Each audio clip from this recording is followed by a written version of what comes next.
everybody. Welcome back. It is another episode of Sexy Wookiee Squadron Book Club. We are already losing it, so this is going to be a great episode. We're on chapters 9 through 17 of X-Wing Rogue Squadron. So let's discuss. We got some space battles in these chapters. We got our main villain introduced. Yeah, a lot happened. I gotta say, there were parts, because I was reading in the back of my car, driving around with my family, and I got to certain parts that I just like screamed out loud. I was so excited. So I loved these chapters. So yeah, let's do a sound off. Sexy leader. Sexy 1. Sexy 2. Right, book club time. All right, guys, who's ready to report in and answer some fun questions? I'm ready. Ready. All right, so the other members of Rogue Squadron apologized for using his data. Do you think Corin and their understanding will mean more team trust in the future? Do you think there's still going to be the rivalries? How do you think that did for their dynamic as a group? I think it was good for the dynamic. I wonder if they didn't do it because they were scared he would be really mad. And they already are kind of intimidated by him. And so they were like, well, he'll like us better if we protest this on his behalf, not knowing that he'd already kind of gotten a talking to and changed his tune on it. But yeah, it does show good camaraderie for the team. It's a little worrisome that they would turn on their superiors, but I suppose to do that on behalf of a team member does show that they're forming stronger bonds. So it's good. It all worked out well. They all learned something about each other and had a good time. So I'm okay with it. I think that's pretty big, especially, considering how even though they are a team, at the same time, sometimes it feels like they are kind of looking out for themselves. So the fact that they came to this decision together, even with, God, what's that jerk's name? Jace? Yeah. I just call him Jerk in my head. Just Jerk. Even with Jace being there and just kind of agreeing with them, I feel like them coming together really showed like, hey, we're going to include you, even if you're just kind of aloof and a loner, you're still part of the team. And the fact that he's like, I appreciate it, but it's okay. I needed this wake up call. I think that is a really big step, shows trust and camaraderie and a lack of competitiveness. Like that maybe had it been the other way around, would Corin have been as fast to apologize and protest that they had done it, or would he say, no, fair's fair, we got better scores than them? Like if Jace had gone first and they had used his, I wonder. I feel like he would have just been like, well, he said to do it, so I did it. I feel like that would have been him, so it's a good wake-up call. And I think, he needed that. All right, so would you guys feel ready for battle with such little training, or are you as confident as some of the new people seem to be? Ooh. I mean, he said with rush training, they could do it in 4 months. It's usually 6 months. So the fact that he's like, nah, y'all going out in a week. Yeah, exactly. After barely like a month or something. I mean, yeah, nobody's besides maybe Gavin is completely inexperienced. They've all had some training or come up and gone through all these trials and these tests, so they are the best of the best, so they probably need less training than most. And a month, that's not a long time. I don't know, that's scary. And the fact that even somebody who's been in so many stressful situations as Corin has, as soon as they get into their first dogfight, he's like actually starts kind of freaking out and getting really nervous about it. Like you can only imagine what any of the other ones were feeling that aren't quite as cocky and sure of themselves as he is. So it's a little scary that they got thrown out there that fast, but you know, if anybody can do it, Rogue Squadron can do it, I think. I felt more bad for the Y-Wing Squadron, who were even in worse shape and had to go out sooner. So, you know, yeah, not ideal, but, you know, Admiral Akbar says you gotta go, you gotta go. The pilots who, you know, from the OTs, like, were they even ready? You know, how much training did those pilots get? Were they trained, you know, years in the academy before saying, hey, you know, the Death Star's here? Like, so for them, it was really, for, you know, for the original Rogue Squadron, like, and Wedge says it himself, like, those people died, you know. These new pilots, these new recruits, they still have a chance to, like, um, they still have a chance to understand what this new uh, empire, like, I think Empire's trying to figure out, like, their strategy and how they go about war. And the same as with the rebellion or this new republic that they're talking about, because they even mention it where the Imperials are trying to find out what is the new strategy of the new republic, or is it still the same? Everyone's still trying to figure each other out. So there is a big learning curve as for these new recruits, unlike, you know, the OT pilots or the original Rogue Squadron, where they just had to get out there and then, you know, however the time frame of, you know, the first Death Star battle to the Hoth battle to the second Death Star, like, you know, how much, I bet they didn't, it was battle after battle for them, you know. Yeah, And you know, live they or didn't die. have a learning curve. So yeah, so for these new recruits, like, hey, learn as much as you can. And if you get 4 months, yo, that's great, because maybe a lot of pilots who, you know, who come before you, they didn't have those 4 months of training. How about you? How would you feel? How would I feel? Oh, I That would was just the have question. to. How would you feel? Okay. No, I would just have to use the Force on this one. You know, being a Jedi pilot, yeah, I have to use all my instincts. And you know, that's the.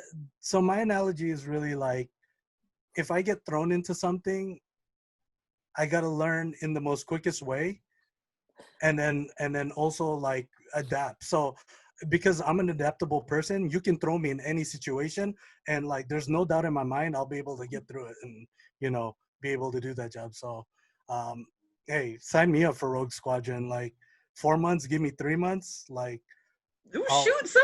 Yeah, Hey, So wow. confident. Oh my god. your overconfidence is your weakness. I think it's the calm before the storm that's the scariest part.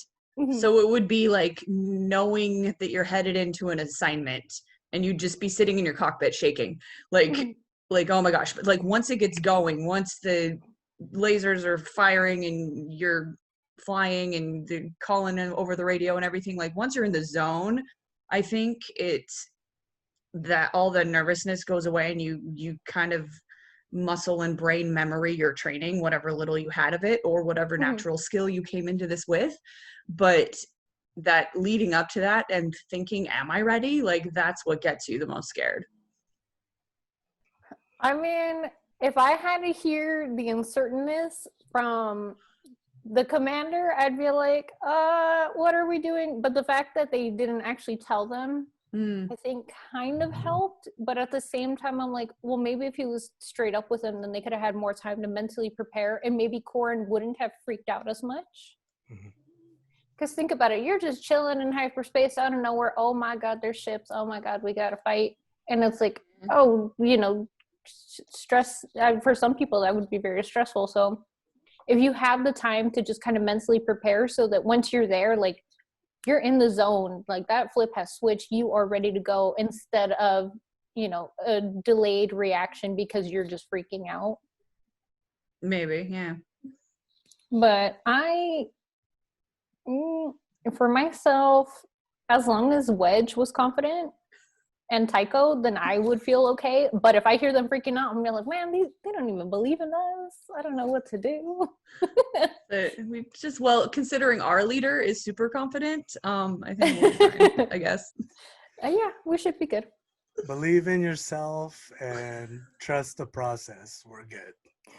We'll be all right. All right, ready for the next one? Sure. Ready?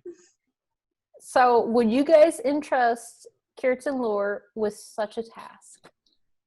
Would you entrust him with taking down Rogue Squadron? That's a tricky one. Like, when we first met him and he was going up against Gilbastra, and they were kind of trying to outsmart each other, and it was clear that Curtin was like the inferior person in that duo, and was intimidated and constantly outwitted, and I was like, oh, this guy, come on, like, be better. And then he gets picked by this sort of, replacement for the head of the empire, this really cunning, smart, devious intelligence agent is like this guy. And then we learned that he's got 100% memory retention rate. Okay, well, that's a good attribute. That's a useful skill. And she could see the potential. She teaches him how to think better, how to see his own flaws and not repeat them. And that makes him more dangerous, I think. And the fact that, and you got to think that Izana's using people all the time. So clearly she's going to manipulate him, however, to get what she wants done. And so the fact that he's got a personal grudge against somebody in Rogue Squadron, and that he knows kind of like the personalities of the people from that planet, and so you've got a lot of representation from Corellia in the squad, so he makes a good choice to be the one to go after them. I mean, if your goal was to take down Rogue Squadron, like, who would you pick? You're looking out through the remnants of the Empire, and you gotta pick somebody. So you got somebody with a personal vendetta against some of the members. I mean, the only other thing I could think of would be maybe somebody with fighter pilot experience, so that they could kind of get into that aspect of their heads a little better.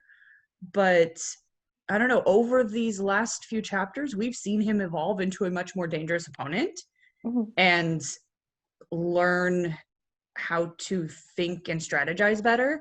So it will be interesting to see how he tries to take them down, and maybe what his weaknesses still are. Yeah, I'm just gonna kind of piggyback on what you said. I like how you use the word use, because it just, I relate that to every Sith Lord who used their apprentice to gain more power. And I think that's still the Empire line of how they treat it. If it starts from the top, it's going to go all the way to the bottom, kind of thing. So I think it's definitely a good, like you said, a good way that he can get into, or Curtin can get into the head of all these other pilots, and it keeps the other side kind of thinking like, oh, like, how do we have to change our strategy because this person may know certain tendencies of how we do things, or how we go into battle, kind of thing. So yeah, I think he's the perfect person that you need. He's that antagonist that you need to get inside people's head, I definitely agree about, the training and molding him to be what she wants or needs. And you could already kind of see that he's doing better, because when he was talking to that admiral, and the admiral said something, he's like, he was thinking to himself, I would have thought the same thing too. And so he's already learning. He's catching on pretty quick about the different things that he needs to do, and how he needs to think a little bit more about his actions and his thoughts. And I was like, oh, that's already getting dangerous. He's he's becoming self-aware. Oh no. And he's so ruthless. When she was describing everything that he had done to try to get the information out of Vastra and like all the torture techniques, I was like, geez, guy. Like that's a dangerous combination. He has like no empathy and he's super smart. Like, yikes. Watch out, guys. Sounds very dark side to me. Yeah. All right, ready for the next one? Yeah. Okay. So what do you guys think of Corin's character development so far? He's a little more tolerable. He started out. He was such a brat. Like, and he still kind of is, but at least he has recognized that and is a little bit more interactive with the other characters. And then like the big surprise in one of these later chapters where he takes Gavin kind of under his wing and ties his kill count to Gavin's. And so it's like, whoa, I don't know if the old Quran would have done that, because he would, like, he was so proud of his record and his points and he wanted to be the best and all this kind of stuff. And now he's sabotaging his numbers by giving Gavin a chance. And it's like, oh, how's that gonna work out? Like, I think that's a sign of a good leader. And just, I mean, I thought he's got a lot of learning moments. He's had so many learning moments. I loved after his ship got disabled and he had to go through all this stuff to get it out of the spin or whatever. And then he just had to sit there kind of dead in the water and watch the rest of Rogue Squadron take out the ship or take out the shields on the ship. And all he could do was just sit there and not participate and watch. And he was still cheering for them. Like, he was rooting for his team. And it's like, oh, he's a team player now.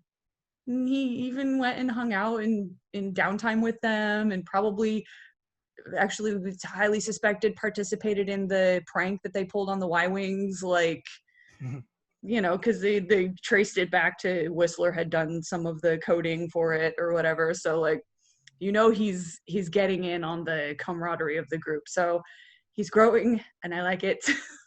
And he's not constantly he's still the best every time, but he doesn't seem to be as obsessed with it as he used to be. And he's got a better relationship with Wedge now. And like, even he's trying to like think of ways to slough entry off on him. Sabotage him to get him to have to talk to the droid. So I'm like, oh, these are all good signs. Keep growing, Corin, go.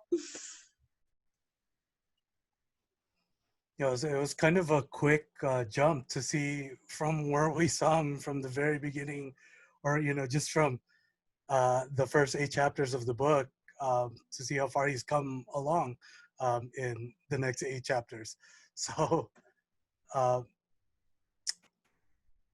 I don't know if your question, if it's coming from one of the later chapters that we read, but I'm gonna kind of fast forward to that part already where so he's already from the part where I want to start off is where he's already has a leadership role kind of thing, and I'm gonna backtrack. So to get to that point, he's meeting so many people along this way. He's asking so many questions, you know, along the way. He's wondering why, there was one character, I can't remember the name, but it's like his question to her was like, "Yo, you're gonna walk me to this place?" Like, and so out of his curiosity, he's molding into a person where it's like, man, I used to do all these things alone, all by myself, like kind of thing. And now a lot of people I think everybody he's meeting in this rebellion, in this group, so even if we just say Rogue Squadron, everybody he's meeting in Rogue Squadron is molding him into the person he's gonna be. Because, yeah, we already know he's a leader at this point, and it's kind of like, oh, he's still trying to figure out his leadership like skills, but just by the way he interacts with the certain members of, Rogue Squadron, he's already, it's already showing signs that he's going to go like places, and, he's going to find his way eventually. But it's just, we don't know that yet, but it's the way it's developing is it's growing into where he was a natural, like he was born to do this.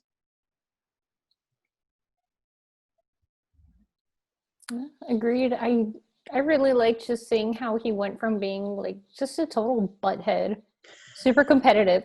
Okay, how else would you describe it? That's right on here.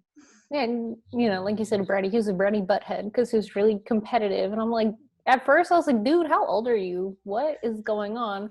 But then as time went on, I was like, okay, he's open to learning. He's open to the criticism. It takes him a minute, but once it processes, he gets it. He listens, and the fact that he was touched by Rogue Squadron being like, yeah, we'll do the complaint, and he's like, no, I needed that. And I'm like, oh, that's development right there. I love you. I'm so proud of you. You know that Chris Jenner meme, you're doing amazing, sweetie. That was me. I was like, you're doing amazing, sweetie. You're learning. And then I got really excited when, like you mentioned, when he was combining the kills with, or sharing the kills with Gavin. I was like, that's progress right there. My boy's doing better. He's learning. As long as he continues to be open to criticism and listens and isn't so hot-headed and competitive, I think he really does have the potential to be a good leader. Mm-hmm. And it'll be interesting to see how much of his old self can be overcome now that they've introduced Mirax, who is like the most rival of rival that you could get. Like, her father and his father were like lifelong enemies, and his father put her father away in Kessel. Like, they should absolutely hate each other. Now they're stuck on a base together. So like, how much can he overcome his law enforcement past and his prejudice against outlaws and actually accept help from somebody that, his father, who he looked up to so much, worked so hard to get rid of. Mm-hmm. Very interesting. Yeah, that's a good thing to think about. Very very interesting to consider, keep in the back of your mind while you keep reading. Mm-hmm. All right, ready for the last question? Yes. So it kind of piggybacks off of the last one, or rather the last couple questions. So Rogue Squadron, they've been working pretty well together. Do you think that's going to last? Do you think something's going to happen that's going to cause a rift? Even if the rift doesn't last long, do you think something else is going to happen, or do you think they're just going to keep growing together? I think, boy, they had so much squabbling right at the beginning, and they've learned to kind of overcome that and get along better and better. And you've still got a little bit of the competitiveness, but it's almost a joke at this point. It's almost a comrade competitiveness kind of thing. Like, after the battle, and they were like, oh, Gavin had the least amount of kills, so he has to have some kind of punishment. And then they jokingly were like, oh, Noara, you're the lawyer, so you're going to have to be the neutral party and decide what the punishment is. And then he goes and enlists the officers to, like, they make a big deal out of this. Like, it's whatever. Like, normally they probably would have just fought about it, called each other names, and like actually tried to hurt each other's feelings.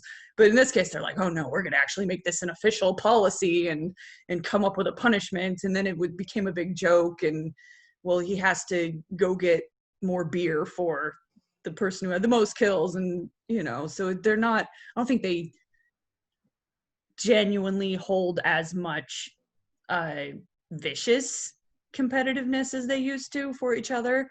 Even like Jace and Corrin, I don't even think they hate each other as much as they used to, although he's still probably Corrin's least favorite member. And then, we find out that Irisi, who Corrin had thought was Jace's best friend because they were from the same planet, that she's just kind of getting along with him because they're from the same planet, but actually on their planet, their families are rivals. So it's a lot of get along because we have to get along.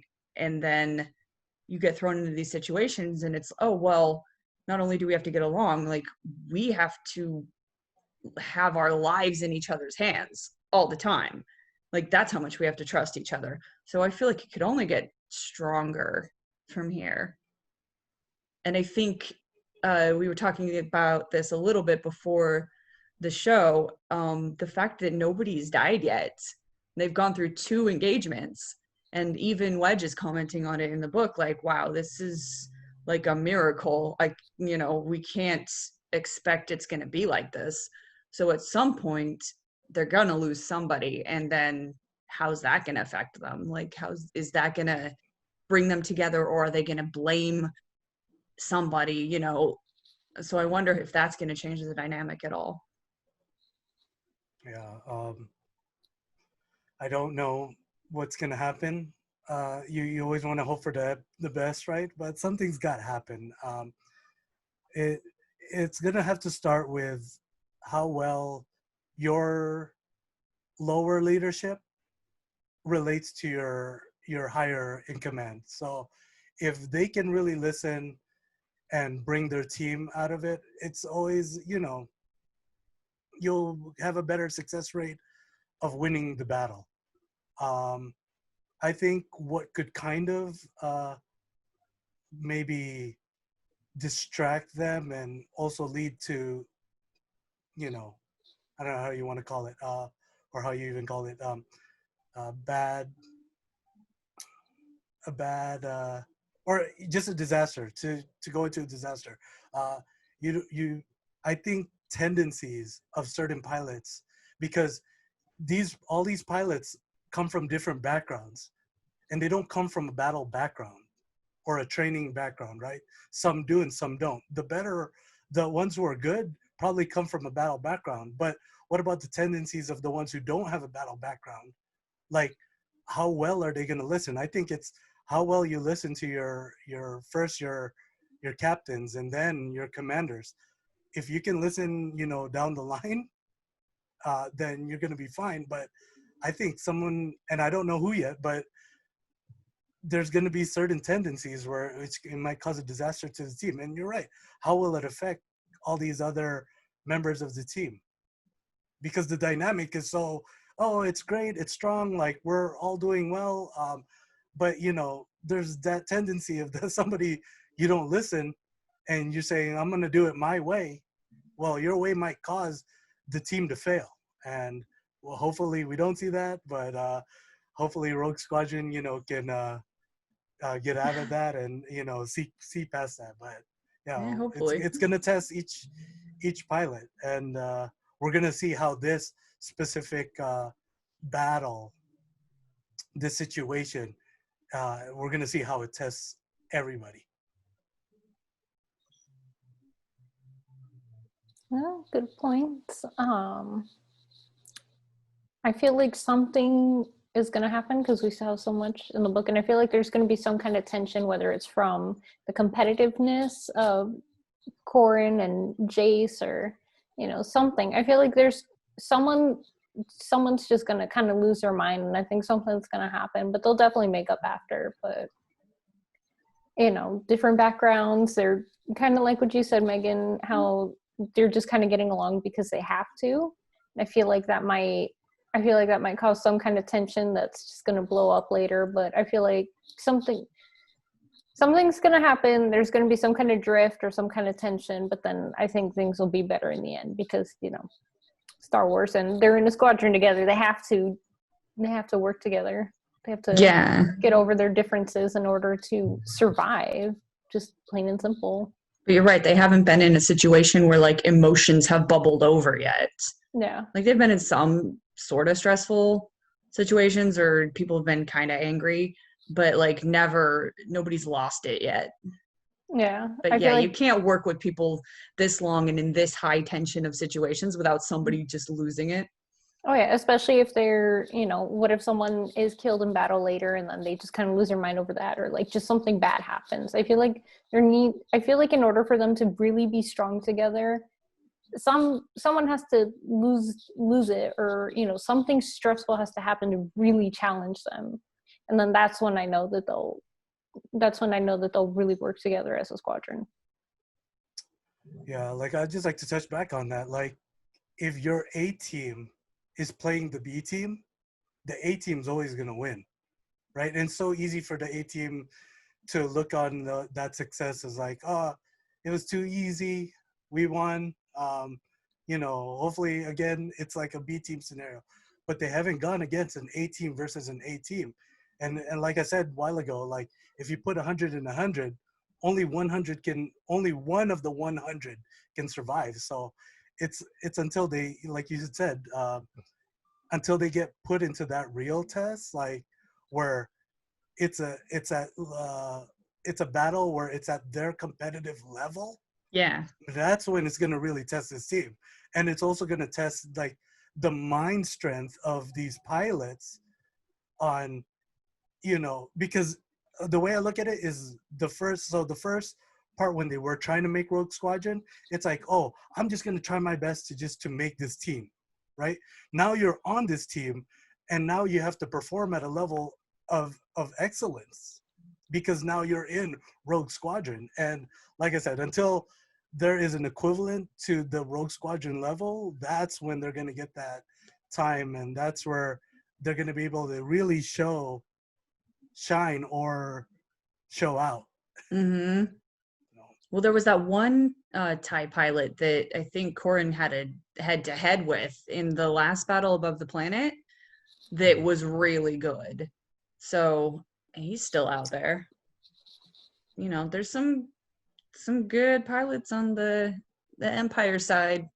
They need to watch out. So far, the only battles they've been in have been kind of surprise ones. They haven't gone in and instigated something yet, you know, into a hotbed. So that's what I like about that, because they had to change their strategies at that point. You know, things they knew, like they were like, when I was reading, I was like, oh man, like, was this the way you piloted, you know, in the first 8 chapters, or are you, you know, physically tailoring your you know, your strategy now? Yeah, you're adapting to this, like, to this hostile moment. And yeah, like you said, like he got lucky. I think the word was lucky. Like he got lucky, or if it was like did the luck run out or something like that, is how they played it in the book. Is really, well, like, yeah, that's the one thing we don't want to see with Rogue Squadron, because you know, we're on that rebellion side. Like, we don't want their luck to run out.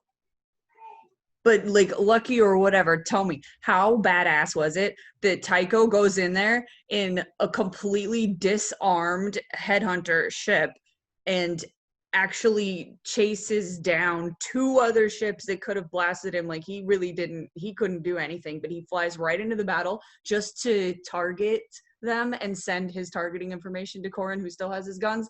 I'm like, dude, you crazy. Like, not in that ship, Holmes. Like, you got to stay out of this. But he was like, no, I'm going to just go in here and paint these for you so you could get the kills. That was honestly just brave. That was really intense. I thought that was really cool. I was like, you know what? Props to this guy. Whoever still questions him, like, y'all nuts, because he did that. He didn't have to. He did it. Yep. Like, if anything, that's got to prove something, right? Exactly. That alone has to just prove, like, he's in it for the long run. He's not, you know, he's not going to betray you guys if he's willing to risk his life for that. Exactly. Well, that is that. Wait, I gotta know, what did you guys think of Visan? I can't get over that description. There was a rant before the video. Okay, besides her physical description, like her backstory, like how ruthless and crazy she is. Well, when I was reading the description, I went back to Wedge's comment that she was sleeping with the Emperor, and I'm like, oh god. And so first I was like, what kind of taste do you have? And I'm like, you know what? You were a smart woman. You're just going straight for the top. You don't know where that's gonna get you. You know, kind of like a, oh my god, Has nothing to do with taste. You know what? It's kind of like a sugar baby. She's getting her money's worth. Why not? You know? Oh, yeah. Look at where it landed her. Hey. I mean, She she's in is charge now. She is a scary lady. The fact that she was probably the one to like kill her dad, I was like, girl, you do not mess around. I was like, okay, I want to read more of her. I want to see more of her. Yeah. Because I think Ruthless. I read a few comics about her, but I've never like really got to know her character. So I'm like, this is exciting. She's a scary lady, and I like Yeah. She's one bad guy that has always really stood out to me in the old Legends books. Like, oh yeah, she's scary. First, I'm gonna say evil knows evil. So, for her to be in ties with the Emperor, it's like I think that's what I couldn't get out of my head. Reading the last couple chapters was like the Emperor's name just kept coming up, and literally, I'm like, okay, evil surrounds whenever they're talking about this character, and I think you're right. Like you had said, like it's different from the past villains that we've seen in every book. I'm already thinking like, well, if she ties in the Empire with the Emperor, she must have certain characteristics that are Sith-like. Yeah, he wouldn't just keep any old person around. Yeah, for him to even associate with like with any of his lower staff. And so, like I said, I think with the Emperor, if there's something like evil he can sense inside you, that's like he'll want to again a villain. He wants to use that, and that's what he's exactly doing here. But it's the most perfect person to be put in this type of in this situation. I can't wait to see where this squad goes and what happens to them next. Because now we know that the bad guys know their location, so things about to get really interesting really fast. All right, well, thank you for joining us on this episode of Sexy Wookiee Squadron Book Club. And I hope you're reading along with us. Be sure to comment below if you have anything to add to the discussion or more questions you'd like to hear us answer. And we look forward to seeing you next week. Sexy Wookiee Squadron out! Sexy Wookiee! Wookiee!